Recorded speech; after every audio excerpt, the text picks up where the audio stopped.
guerre de classe, ce n'est pas un cénacle qui a construit un système.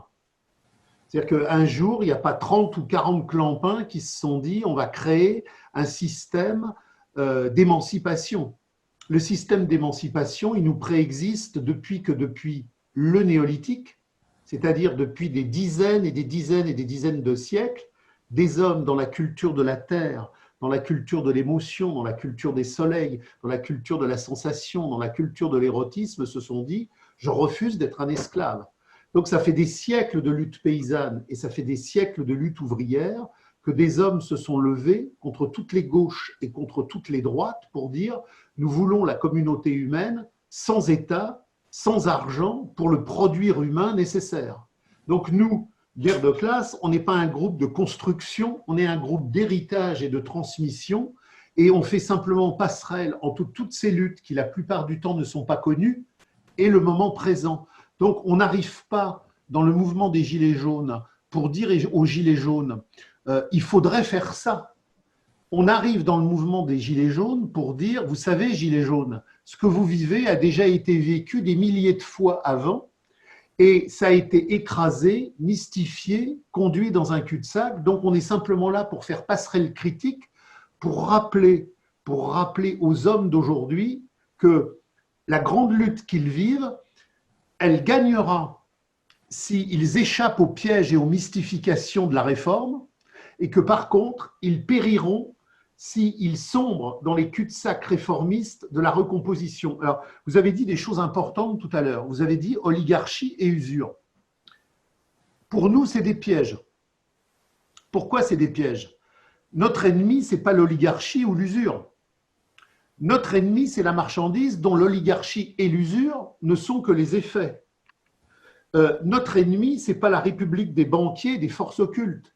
Notre ennemi, c'est la République de l'argent dont les banquiers et les forces occultes ne sont que les métastases. Si je désigne les banquiers et les forces occultes, si je désigne l'oligarchie et l'usure, quelque part, on va me dire, mais donc tu voudrais donc un système marchand pur et propre, sans usure, sans oligarchie, sans force occulte. Et c'est le premier piège, parce que c'est impossible. L'oligarchie de l'usure n'est que le produit du fétichisme de la marchandise. Et mon ennemi, ce n'est pas le grand capital, c'est le capital, parce que le petit capital produit déjà le grand capital. Donc, si vous voulez, le grand combat radical aujourd'hui, c'est de ne pas se tromper d'ennemi, c'est de retourner à la première internationale dans le grand débat qu'il y a eu entre Marx et Proudhon. On ne peut pas rénover la pourriture du capital pour la purifier, on est obligé de l'abolir, sans ça, elle nous tuera, elle nous mystifiera et elle nous écrasera. Je prends un exemple, la permaculture. Dans la communauté communiste de demain, nous aurons une permaculture naturelle dans la communauté à l'infini de nos satisfactions humaines. Mais il y a deux permacultures. Il y a la permaculture du capital qui est aujourd'hui un laboratoire de recherche du capital. Le capital aujourd'hui, il est progressiste, il est bobo, il est urbain. Et les capitalistes ont déjà investi dans une régénération écologique du capital.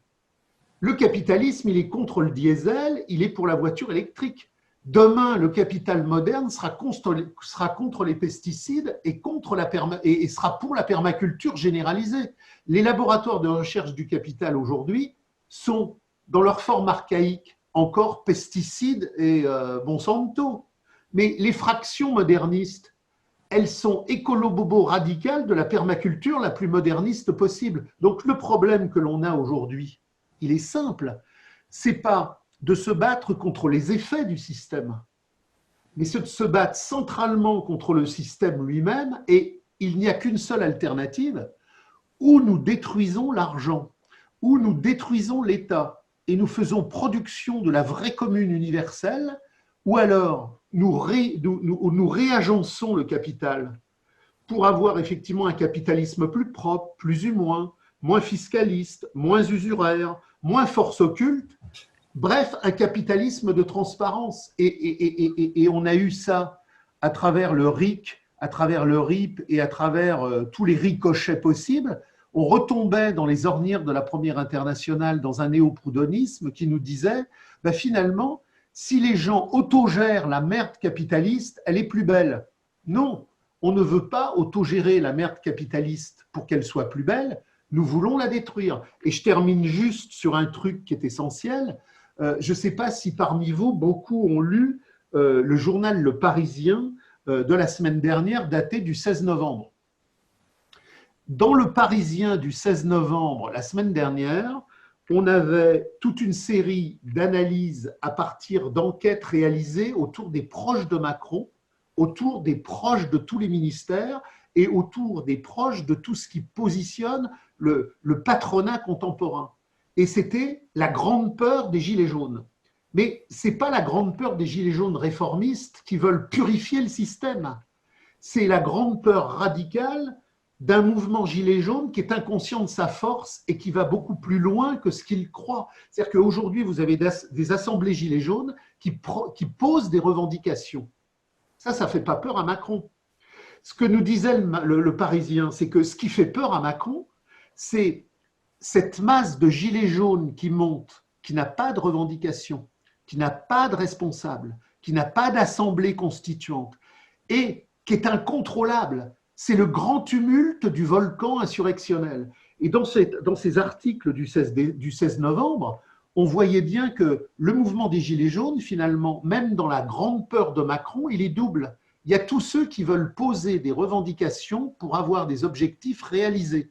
Ça ne fait pas peur à Macron, parce qu'il sait qu'à travers toute une série de débats institutionnels classiques, institutionnels critiques, il va les récupérer dans des assemblées générales de recomposition réformiste. Mais ce qu'il a, la grande peur, c'est ces ronds-points de la périphérie prolétarienne qui n'ont rien à voir avec les gilets jaunes bobos des villes. C'est les gilets jaunes radicaux de la France profonde, de la gauloiserie réfractaire, communarde, insurrectionnelle, qui, elle, n'a pas de chef et n'a pas de revendication. Ce qui fait peur à Macron, c'est ceux qui n'ont pas de revendication.